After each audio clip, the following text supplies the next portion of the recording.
Barangay Love Stories. Barangay Love Stories. Healing is a long process. Hindi pwedeng madaliin ang paghilom, lalo na kung puso mo ang nawasak at nasaktan. Pero mas lalong hindi madali ang maghilom mula sa isang sugat na muntik nang sumira sa iyong buong pagkatao. Pero marami sa atin ang nagmamadaling tapusin ang sakit at mag-move on. At napagtatagumpayan naman natin ito sa ating akala. Pero minsan, akala natin ay ayos na tayo. Naka-move on na tayo. Naghilom na tayo at nalagpasan na ang masakit na bahagi ng paghilom. Tapos isang araw ay bigla na lang magbabalik ang lahat na para bang kahapon lang naganap. Nagbabalik pati ang sakit. Ikaw ka, barangay, naranasan mo na bang masubok ang paniniwala mo na naka-move on ka na? Naranasan mo na bang maging okay pero hindi pa pala?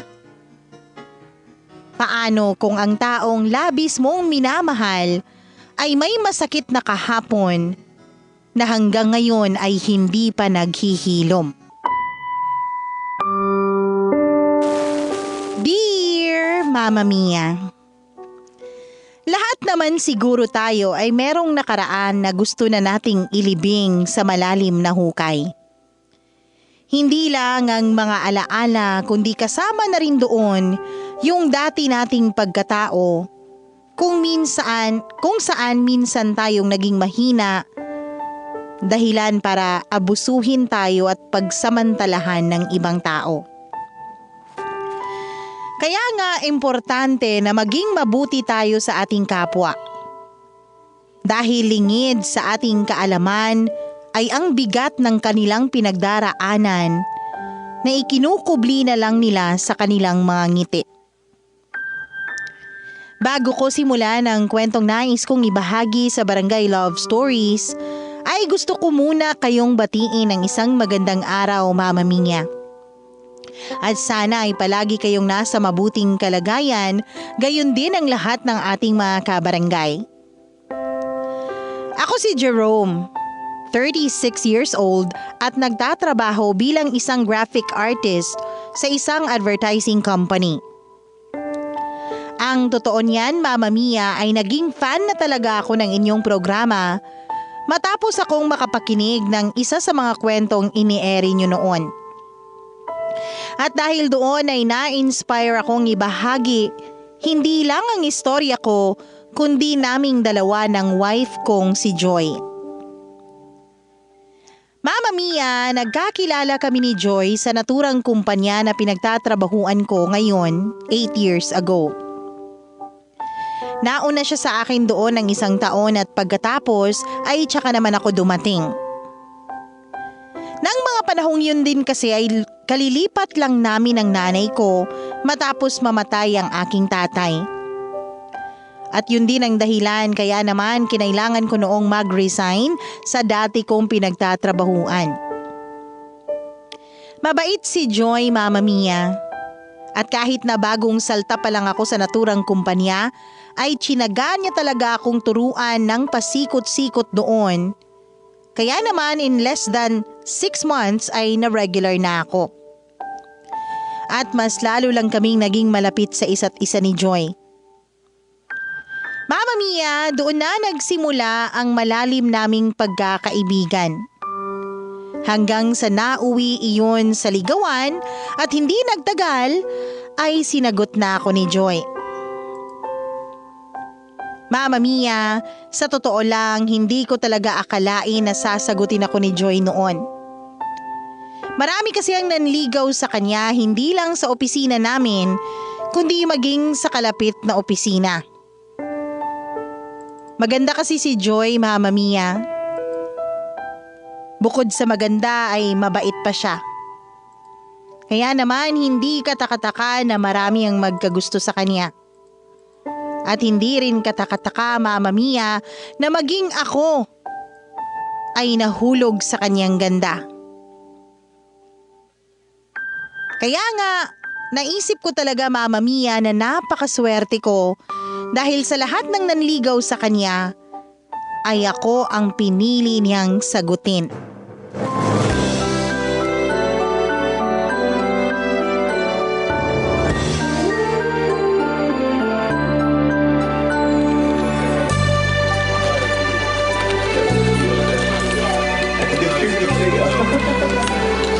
Hi babe!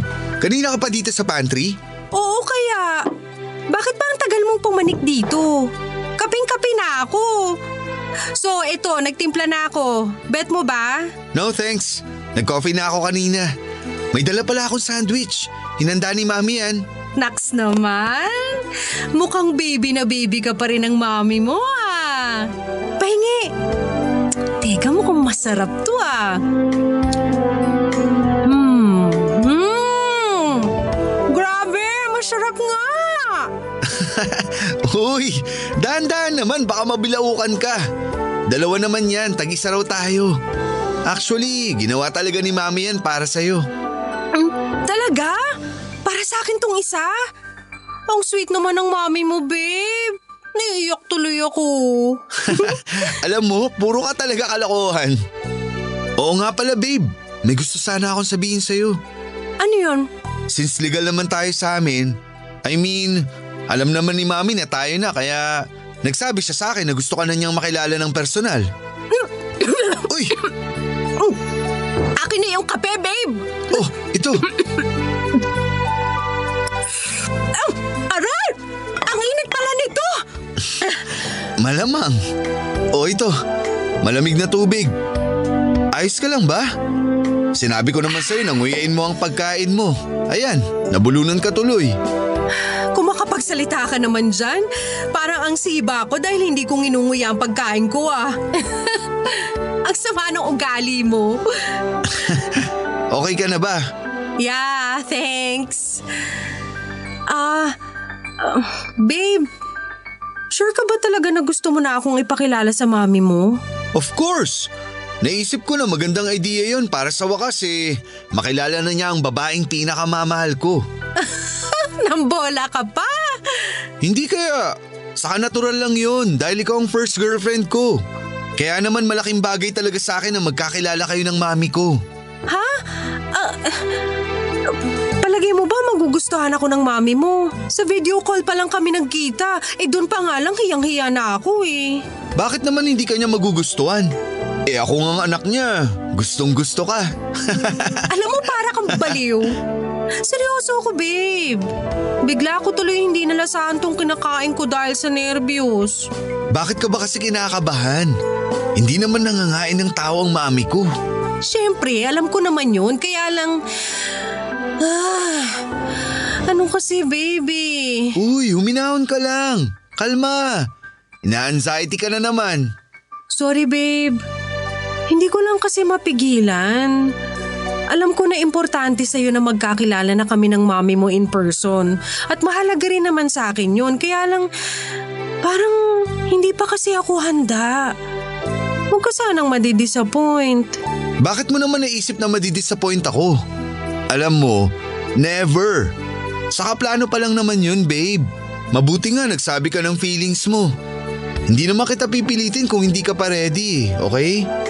Ay, salamat sa pag-intindi, babe. Oo naman. Mahalaga sa akin ang nararamdaman mo.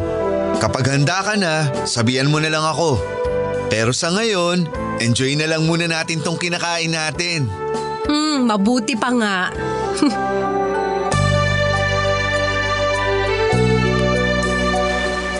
Bago pa lang kami maging magkasintahan ni Joy, ay bukang bibig na niya na gusto niyang makilala ang mami ko. At ako rin naman, Mama Mia, ay nasabik noon na sa wakas, ihaharap ko na siya sa mga magulang ko bilang aking nobya. Kung hindi nyo kasi na itatanong, bukod sa may pagka-old fashion ay konserbatibo din ang aming angkan. Relihiyoso ang mga magulang ko at merong posisyon sa simbahan ng iba naming mga kamag-anak. Ako naman, Mama Mia, ay lumaki ring ganon. Kaya nga simula pagkabata ay inalagaan ko na ang aking sarili na huwag masangkot sa mga makabundong gawain upang maging karapat-dapat ako sa babaeng aking pakakasalan. Kaakibat nito ang kagustuhan ko rin na maging dalisay at walang kapintasan ang mapapangasawa ko, Mama Mia. Matapos nga ang pag-uusap naming yun ni Joy at ang pag-antala niyang makilala ng personal ang mommy ko, ay inintindi ko na lang siya, Mama Mia. Sa isip ko ay baka hindi pa rin siya ganun kahanda at ayoko naman siyang pilitin sa bagay na hindi niya gustong gawin. Sa makatwid ay nirespeto ko ang kanyang desisyon hanggang sa isang araw, siya na mismo ang nagsabing handa na siyang makilala ang mga magulang ko. Kaya naman kaagad ko siyang dinala sa bahay namin at sa wakas ay nagkita na nga silang dalawa ni Mommy.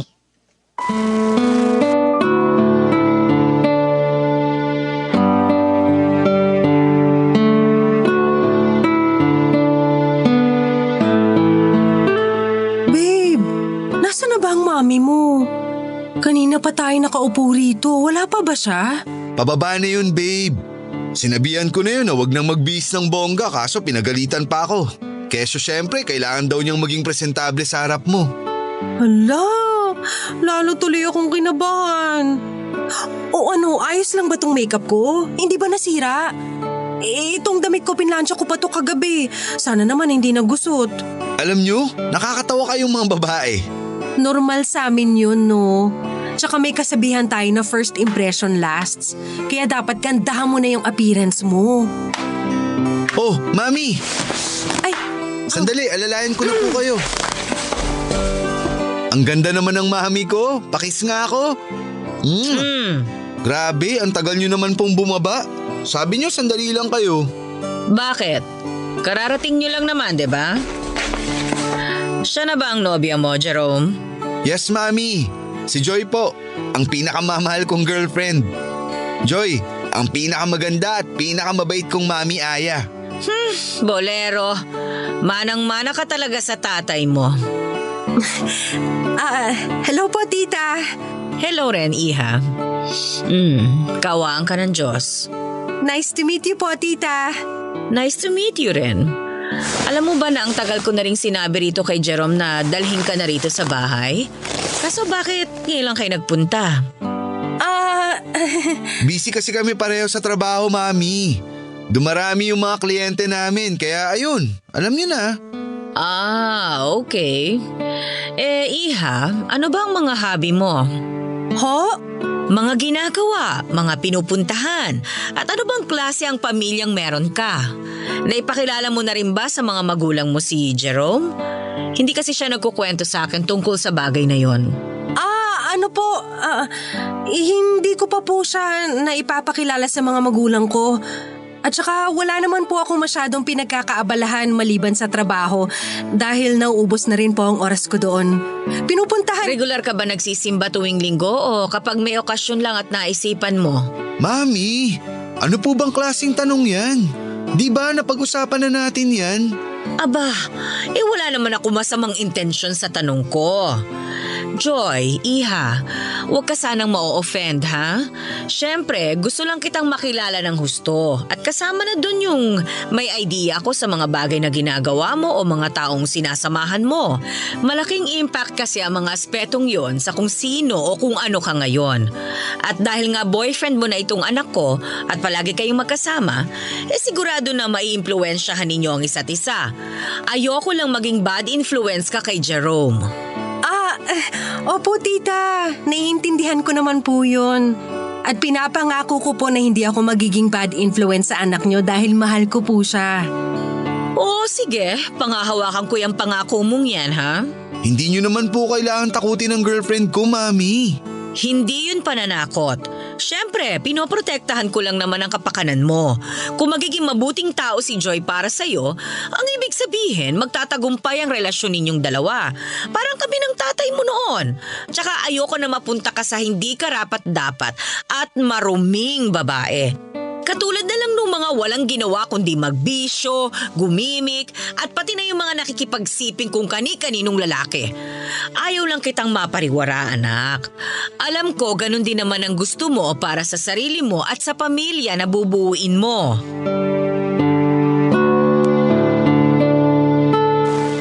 Sa totoo lang, Mama Mia, ay wala namang pangit na impresyon ng mami ko kay Joy.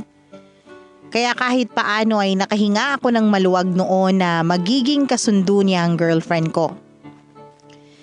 Mama Mia, malaking bagay sa akin na merong maayos na ugnayan ng magulang ko at ang girlfriend ko dahil pareho silang mahalaga sa akin.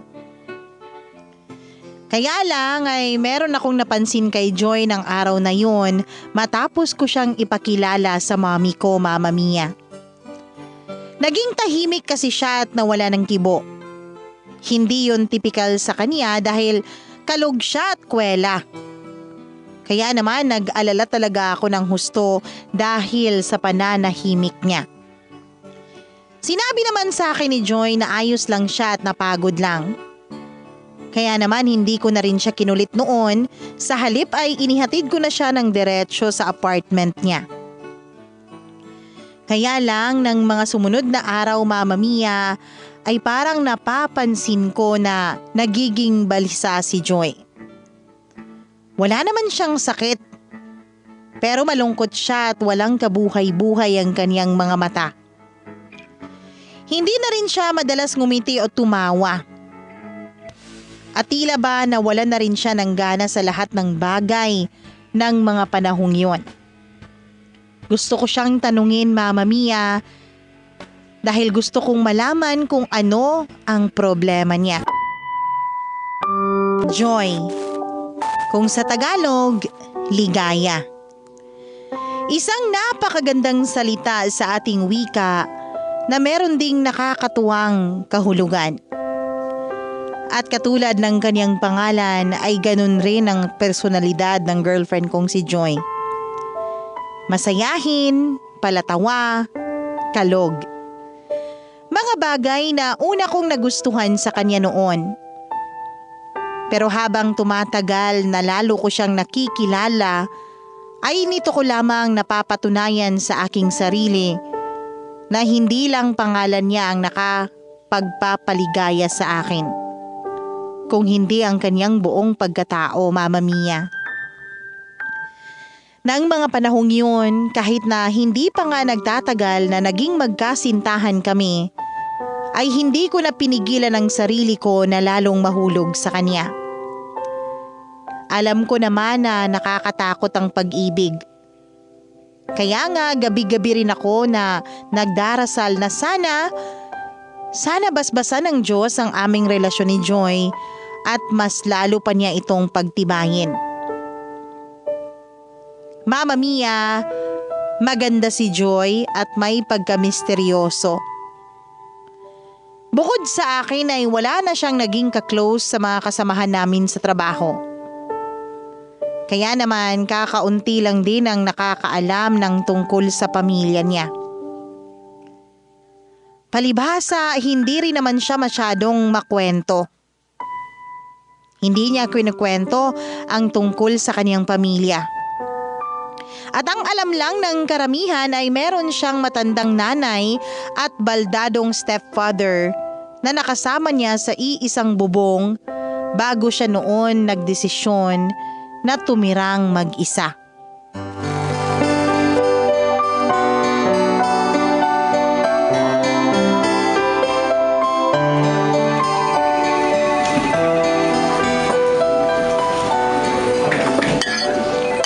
Uy, babe! Hindi mo ba gusto yung pagkain mo? Kanina mo pa hindi kinakain. Malalamog na yung karne sa kakatusok mo ng tinidor. Ha? Ewan ko ba, babe? Parang busog pa ako eh. Napadami yata yung merienda ko nung 10:00. Grabe! Nagmerienda ka mag-isa? Para kasi sa ating dalawa yun, kaso may layout ka pang tinatapos. Ang sipag mo nga eh, isa kang huwarang empleyado. Bakit hindi mo ako tinaran? Ano, inubos mo lang lahat yung merienda mo? Hindi ko naman nakalain na mauubos ko. Narealize ko na lang nung huling kagat na. Ayun, kaya naman pala. Tampo ka? Gusto ko sana eh. Kaso, ang cute mo kapag kumakain at nabubusog kaya masaya na rin ako. Sus! Ginawa mo naman akong teddy bear? Pero akin na yung lunch mo kung ayaw mo. Grabe! Sabi na may masama kang plano eh. Mapaghiganti?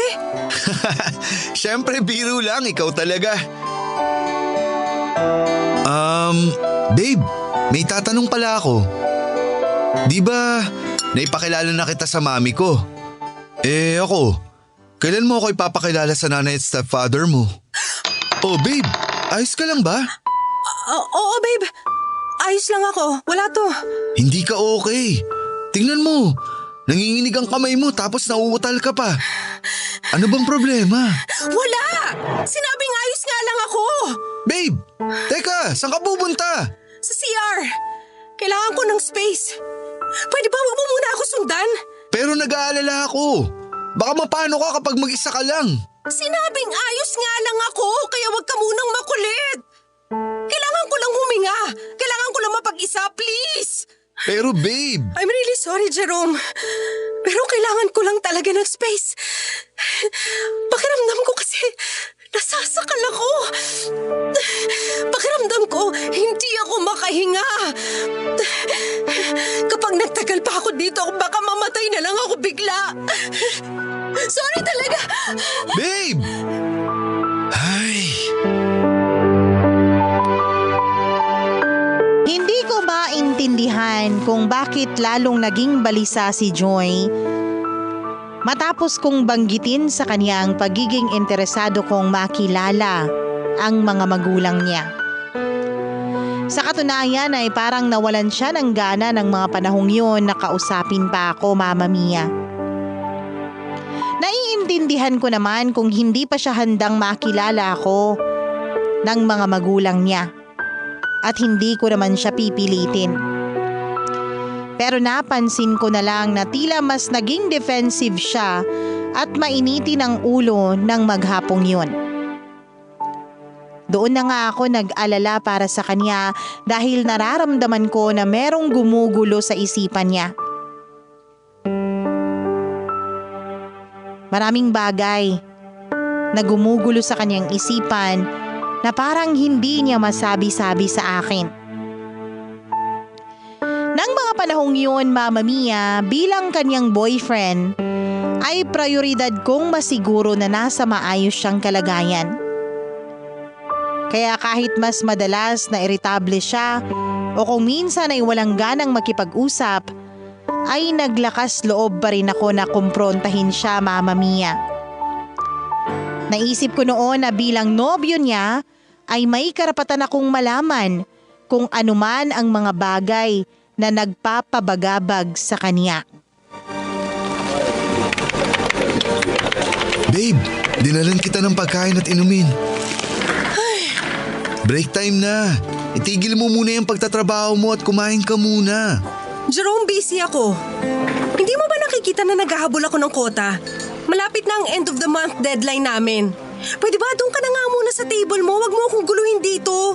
Dali mo na rin yung pagkain mo dahil hindi pa ako gutom. Ayos lang ako. Hindi ka ayos, Joy. Hindi na nga kita nakikitang nagmemeryenda tuwing break time. Sa lunch naman, hindi mo rin inuubos yung pagkain mo. Kaya sabihin mo, paano ako makukumbinse na okay ka lang? Hindi nga rin ako sigurado kung kumakain ka ba pag uwi mo sa apartment mo. Kahit na palagi mong sinasabing tapos ka ng kumain. Hindi ka pa talaga titigil. Di ba sinabi ko na sa'yo na wag mo na ako masyadong kulitin dahil busy nga ako? Kapag ikaw naman ang may ginagawa, hindi kita iniistorbo ah. So bakit hirap na hirap kang wag din akong guluhin? Hindi naman sa ganun, pero nag-aalala kasi ako. Kahit na palagi mong sinasabi na okay ka lang o kumain ka na, hindi ko pa rin mapigilan ang sarili ko na wag kang intindihin. Hindi naman sa wala akong tiwala sa mga sinasabi mo. Pero boyfriend mo ako, babe. Kaya sana wag mong masamayin ang pagtatanong ko sa'yo dahil concerned lang ako.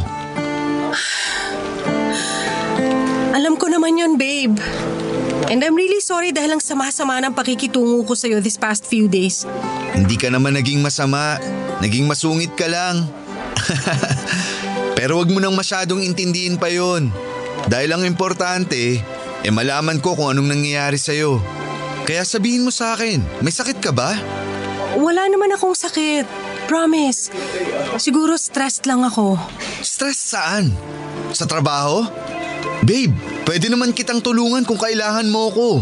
Magaling yata ako mag-file ng mga documents. O kung gusto mo, ako nakakausap sa mga clients mo. I-remind ko sila ng collections natin sa kanila.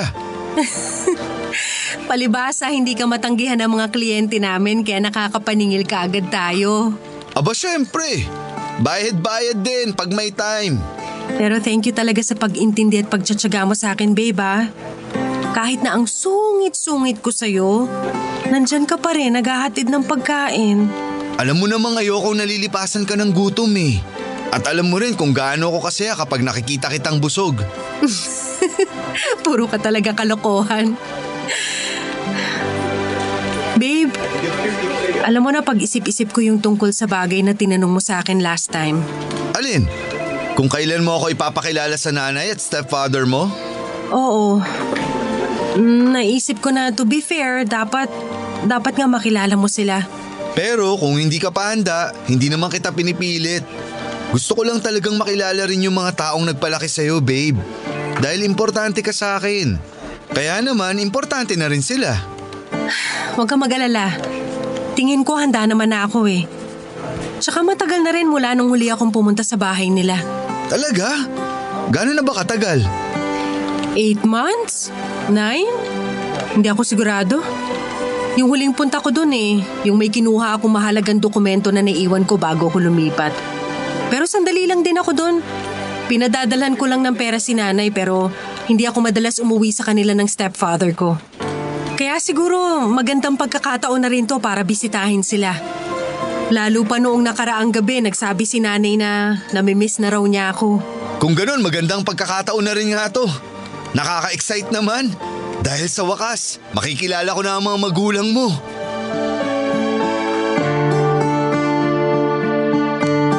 Mama Mia, aaminin ko na masayang-masaya ako dahil sa wakas ay makikilala ko na noon ang mga taong nagpalaki kay Joy.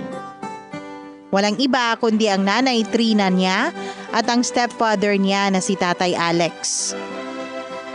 55 years old na noon ang nanay ni Joy at sinusuportahan niya financially. Palibhasa ay wala na rin itong lakas pa para tumanggap ng labahin na dati nitong ginagawa para mabuhay sila. At tanging paggawa na lang ng doormat ang ikinabubuhay nito sa ngayon.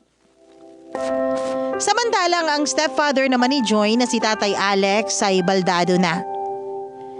5 taon na rin kasi ang nakakalipas noon nang magka-diabetes ito at naputulan ito ng mga hita at binti. Mama Mia, dumating na nga ang araw na pinakahihintay ko. Sa wakas ay nakarating na kami sa apartment na tinutuluyan ng mga magulang ni Joy. Maliit lang yun para sa 2 tao. Medyo makalat dahil maraming nakatabas na ritaso para sa paggawa ng basahan. Pero wala namang kaso sa akin yun. Nang unang beses ko ngang makita ang nanay at stepfather ng girlfriend ko, ay aaminin ko, Mama Mia, na nakaramdam ako ng awa. Pero pagkatapos noon ay napansin ko rin na ilang at malayo ang loob sa kanila ni Joy. Nang mga panahong yun, aaminin kong isinantabi ko na lang kung ano man ang napansin kong yun sa aking nobya hanggang sa makauwi na kami. Pero hindi pa man kami gaanong nakakalayo sa apartment na tinutuluyan ng mga magulang niya, ay bigla na lang humagulgol si Joy, Mama Mia. Doon na nga ako nataranta dahil hindi ko talaga alam kung ano ang punot dulo ng bigla niyang pagbe-breakdown. Aaminin ko na hindi ako nakaimik kaagad nang bigla na lang umiyak si Joy habang pauwi kami galing sa bahay ng nanay at stepfather niya, Mama Mia. At mas lalo lamang akong kinain ng pagkataranta dahil pinagtitinginan na rin kami ng mga taong dumaraan. At bago pa nga ako mapagkamalan noong nanakit ng babae, ay niyaya ko na ang girlfriend ko sa isang malapit na coffee shop. Mabuti na lang dahil hindi na siya masyadong umiiyak. Pero emosyonal pa rin siya at malungkot noon. At matapos kong ang tanungin sa kanyang dahilan kung bakit siya nagkaganon, ay doon na niya inamin sa akin ang pinakatinatago niyang lihim, Mama Mia. Hindi na ako magpaligoy-ligoy pa. Inamin sa akin ni Joy na sexually abused siya. Nagsimula iyon noong dumating sa buhay nilang mag-ina ang stepfather niya, na walang iba kundi ang kanya ring abuser. At nagpatuloy pa yun hanggang noong nasa college na siya. At sa edad na 12 anyos, ay nakaranas na siyang bugbugin at maltratuhin. Dagdag pa ni Joy ay hindi naman daw yun regular. Nangyayari lang ang pananakit at pang-aabuso kapag nalalasing ang stepfather niya. At ang pangmomolest siya katulad ng panghihipo o paninilip sa kanya ay sa tuwing naiiwan siyang mag-isa sa bahay kasama ito. Ngunit dumalang na raw yun matapos itong tuluyang magkasakit at mabaldado. Mama Mia, halos umakyat ang dugo ko sa ulo ko dahil sa matinding galit na nararamdaman ko matapos kong marinig ang pag-amin ni Joy. At gusto kong masuka dahil maayos ko pang pinagkitunguhan ng abuser niya. Sinabi sa akin ni Joy na pilit niyang kinakalimutan ang tungkol sa karanasan niyang yun noong kabataan niya. Subalit hindi niya akalain na bigla na lang magbabalik ang pakiramdam at alaala nang hindi niya namamalayan. At huli na para subukan pa niyang pigilang wag masaktan. Lalo na't maraming beses na rin kasi niya noong sinubukang umalis na lang sa kanila. Pero hindi naman niya magawa-gawang iwan ang kanyang nanay. Palibhasa, tinakot din kasi siya noon ng stepfather niya na may gagawing hindi maganda sa nanay niya. At matapos ko ngang malaman ang tungkol sa bagay na yun ay hindi na ako nagpapigil pa kay Joy, Mama Mia. Dahil galit na galit akong bumalik noon sa apartment ng magulang niya para pagbayarin ang demonyo niyang stepfather.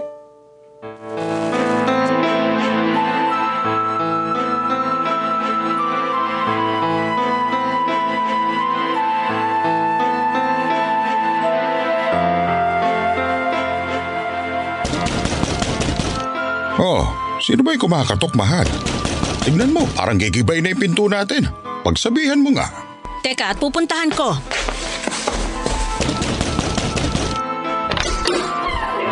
Oh, Jerome! Joy! Ay, akala ko umuwi na kayo. Mawalang galang na po, pero papasukin niyo ako. Jerome, ano ba? Huwag mong gawin to, please! Aba, sandali! Ano ba nangyayari? Hoy, Jerome, iho! Teka, saan ka pupunta? Teka, sandali! Ay! Uy! Hayop teka, kang matanda Jerome! ka! Jerome, tumigil ka! Joyce! Pabayaan mo ako! Iho! Huwag mo ako Ano bang uwatin! ginagawa mo sa asawa ko? Joy! Ano bang tinatayo-tayo mo dyan? Awatin mo nga yung boyfriend mo bago niya mapuruhan ng tatay Alex mo! Jerome, ano ba? Tama na yan sabi! Bitawan mo ako, Joy! Gusto ko lang turuan ng leksyon ng hayop na matandang yan dahil napakademonyo niya! Ano bang ginawa ko sa'yo? Kanina lang magkasundo tayo bago kayo umalis. Kanina yon dahil hindi ko pa alam kung gaano kakasamang tao! Joy! Ano bang pinagsasasabi ni Jerome? Hindi mo na ako maluloko pa dahil sinabi na sa akin lahat ni Joy! Ikaw, naturingan ka pa namang matanda pero anong ginawa mo sa girlfriend ko noon? Minolestya mo siya! Pinagsamantalahan! Ang dapat sa'yo, tinuturuan ka ng leksyon!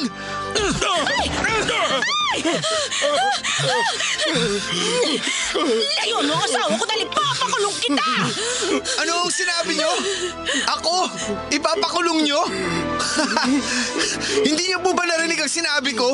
Inabuso, minolestya at minaltrato ng tao niya ng anak nyo! Mas kinakampihan niyo pa ang demonyong yan kaysa kay Joy? Jerome, ano ba? Tama na, please! Hindi ko naman sinabi yun para magkaganyan ka. Hindi ko naman alam na susugod ka dito para saktan ng stepfather ko. Anong gusto mong gawin ko? Gusto mo ba magbulag-bulagan ako sa mga nalaman ko? Gusto mo ba na isantabi ko na lang ang lahat ng kababuyang ginawa sa'yo noon ng taong yan? Joy naman! Alam mo ang dapat, mabulok sa bilangguan ng lalaking yan! Jerome, wag! Pakiusap! Matanda na si Alex! Hindi na niya kakayanin kung makukulong pa siya! Joy, ano bang ginagawa mo dyan? Awatin mo ang boyfriend mo! Huwag mo hayaan kunin niya sa akin ang tatay Alex mo! Pakiusap! Jerome, please! Anong please? Ibig mo sabihin ayos lang sa'yo na hindi mapaparusahan ang walang kwentang taong yan? Siyempre hindi! Pero napagbayaran na rin naman niya ang lahat na nagawa niya noon sa akin. Tingnan mo, ilang taon na rin siyang baldado at walang silbi. Alam ko walang kapatawaran ng pang-aabuso niya sa akin noon at aaminin ko na hindi ko na siya mapapatawad. Pero pagod na ako. Ayoko na maghiganti dahil ang tadhana ng gumawa nun sa kanya para sa akin. Ang gusto ko na lang gawin ay tuluyan ang kalimutan ng lahat ng pinagdaanan ko. Kaya nga sa kabila nun sinubukan kong hindi magpa-apekto. Nag-aaral pa rin ako, nakapagtapos at nakapagtrabaho. Kaya please, nakikiusap ako sa'yo, umalis na tayo rito. Maling-mali talaga na dinala pa kita rito eh. O ano? Narinig mo ba yon? Kaya umalis na kayo rito! Leche kayong dalawa! Hindi ko naman nakalain na basagulero pala tong boyfriend mo, Joy! Akala ko pa naman responsable kang magulang. Pero mukhang maling-mali ako. Ikaw ang dahilan kung bakit nagdusa ng mahabang panahon ng anak mo. Dahil makasarili ka. Kahit na nakikita mo na ang problema, hindi mo pa rin sinusolusyonan. Pero ang nangyari, nagpabulag ka sa pagmamahal mo sa hayop na yan. Napakaulang kwenta mong ina. Alam mo, napakaswerte mo kay Joy. Pero napakamalas naman niya sa'yo bilang nanay niya.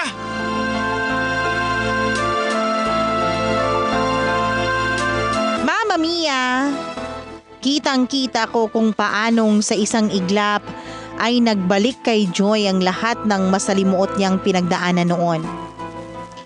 At mas lalo lamang akong naawa sa girlfriend ko dahil hindi rin siya na anak mismo ang mas piniling pinanigan ng sarili niyang ina. Pumanig ang ina niya sa stepfather niya, Mama Mia. At galit na galit ako ng mga panahong yun at marami akong masasamang salita na gustong sabihin sa mga taong nagpalaki at nagpahirap sa buhay ni Joy. Pero hindi ko na nga iyon na isatinig pa nang pigilan ako at pinakiusapan ng girlfriend ko. Aaminin ko, Mama Mia, na litong-lito ako ng mga panahong yun.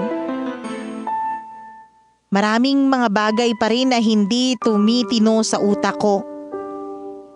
Kaya naman matapos kong maihatid sa apartment niya si Joy ay walang imik na rin akong umalis.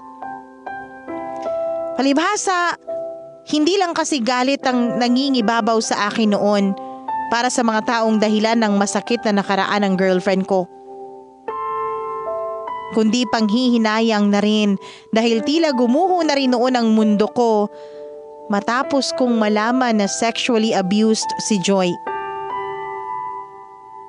Ibig sabihin, Mama Mia, hindi na siya dalisay.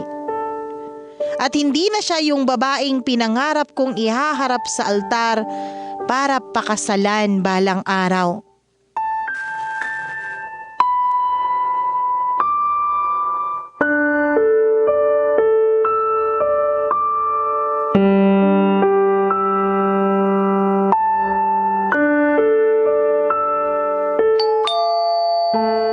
Sandali, nandyan na.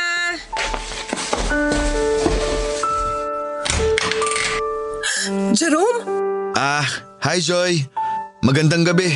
Magandang gabi rin. Anong ginagawa mo rito sa apartment ko? Don't get me wrong, pero hindi ko lang expected ang pagpunta mo. Ay, tuloy ka muna. Hindi na talaga ako nag-text para masorpresa ka. 3 days ka na rin kasing hindi pumapasok kaya naisip kong puntahan ka na rito. Bukod dun, hindi mo rin sinasagot ang text and calls ko kaya nag-aalala na talaga ako. Ganun ba? Ang totoo kasi niyan, akala ko ayaw mo na sa akin dahil sa nalaman mo. Ay, aaminin ko na nalungkot ako ng gusto matapos kong malaman ang nangyari sa'yo noon, Joy. At sa totoo lang, nakaramdam din ako ng pag-aalinlangan para sa relasyon natin. Naiintindihan ko naman yun, Jerome. I'm sorry kung nito ko lang nasabi sa iyong tungkol sa nakaraan ko. Maniwala ka, hindi ko naman intensyon na isikreto sa iyo yun. Akala ko kasi okay na ako eh. Akala ko kasi naghilom na ako dahil nagagawa ko namang kumilos ng normal. Tulad ng ibang tao na hindi na abuso. Kaya lang nagkamali pala ako. Nalulungkot din ako dahil sa ganito mo pa talaga nalaman. At naiintindihan ko kung nagpunta ka rito para opisyal na makipaghiwalay sa akin. Hindi ako nagpunta rito para tapusin ang relasyon natin. Nagpunta ako rito para sabihin sa'yo kung gaano kita kamahal. At hindi na ako magmamahal pa ng ibang babae maliban sa'yo, Joy. Alam kong mahirap at masalimuot ang mga pinagdaanan mo pero sa kabila ng lahat pinatunayan mo sa mundo ang kaulugan ng pangalan mo. Hindi ka nagpa-apekto o nasiraan ng loob kahit na maraming beses ka na nung nasaktan. At dahil sa mga bagay na napagtagumpayan mo ng mag-isa, mas lalong hinangaan kita. Ay, sandali. May dala nga pala ako para sa'yo. Jerome, ano to? Sinabi ko noon sa sarili ko na balang araw, makakatagpo rin ako ng isang babaeng dalisay, malinis at walang kapintasan. At sisiguraduhin ko na siya rin ang babaeng ihaharap ko sa altar at makakasama ko habang buhay. Pero isang malaking ilusyon lang pala yun na binuo ko sa isip ko noon dahil sa baluktot kong paniniwala. Oo, alam ko na walang masama sa paghahangad ng ganong uri ng bagay. Lalo na kung ikaw mismo naganda para sa pagdating ng taong yun. Kaya lang minsan, may ibang plano ang tadhana para sa atin. At para sa akin, aaminin ko na mas naging mabuti ang plano ng Diyos dahil nakilala kita at minahal. Kaya naman sana, bigyan mo ako ng pagkakataon para lalong mapatunayan sa'yo kung gaano ako ka-proud na naging boyfriend mo. Joy, pumapayag ka bang maging asawa ko? Sigurado ka na ba, Jerome? Pag sinuot ko kasi ang singsing, wala nang bawian. Oo, sigurado ako. Ngayon lang ako naging sigurado sa buong buhay ko. Kaya naman sana bigyan mo ako ng pagkakataon para mapatunayan ko yun sa'yo. Yes! Ha? Yes na yes! Oo, payag ako maging future wife mo, babe! Talaga? Naku, salamat sa Diyos. Akin na yung kamay mo para maisuot ko na tong singsing sa daliri mo. Salamat din kasi dumating ka sa buhay ko, babe. Mahal na mahal kita. Mas mahal kita.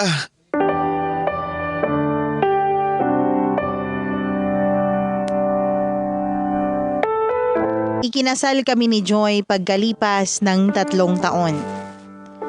At sa loob nga ng 5 taon na pagsasama namin bilang mag-asawa, ay walang araw na hindi ko ipinagpasalamat sa Diyos na pinagtagpo niya kami at itinadhana. Sa ngayon ay meron na kaming isang anak na babae at masayang-masaya kami sa buhay may pamilya. Tuloy-tuloy pa rin ang paghilom ng misis ko mula sa mapang-abuso niyang nakaraan. Subalit nakakatuwang ibalita na sa tulong ng eksperto at malalapit na tao sa buhay namin ay unti-unti nang nakakabangon si Joy, Mama Mia. Alam ko sa kaibuturan ng puso ko na matapang talaga ang misis ko. At nakahanda akong manatili sa tabi niya para samahan siya sa bawat labang kanyang pinagdaraanan. Katulad na lang ng sinumpaan ko noon sa altar at sa harap ng Diyos. Kung tungkol naman sa stepfather ni Joy ang tatanungin niyo, 1 taon matapos namin ma-engage noon ay namatay na siya. At pagkalipas lang ng 6 na buwan ay pumanaw na rin ang nanay ni Joy. Nang mga panahong yun, Mama Mia, ay muling nakaranas ng depresyon ang misis ko. Kaya naman nagdesisyon na rin ako noon na ipakonsulta siya sa eksperto. At doon na rin nagsimula ang proseso ng kanyang paghilom. Mahal na mahal ko si Joy, gaano man kasalimuot ang nakaraan niya, Mama Mia. At sa kabila ng lahat ay siya pa rin ang babaeng mamahalin ko sa susunod naming buhay. Dahil sa huli, hindi naman tao, hindi naman pagkababae ang binabasihan kung dalisay ka. Dahil pag-ibig pa rin ang siyang pinakadalisay, Mama Mia. Pag-ibig pa rin ang siyang pinakatotoo. Maraming salamat po, Mama Mia, sakaling mapili niyo man ang kwento namin ng babaeng pinakamamahal ko. At napakalaking bagay kung ito ay mai-airin ninyo. Sana ay kinatuwaan at kinapulutan din ito ng aral ng ating mga kabarangay. Hanggang dito na lang ang inyong forever kapuso at forever kabarangay, Jerome.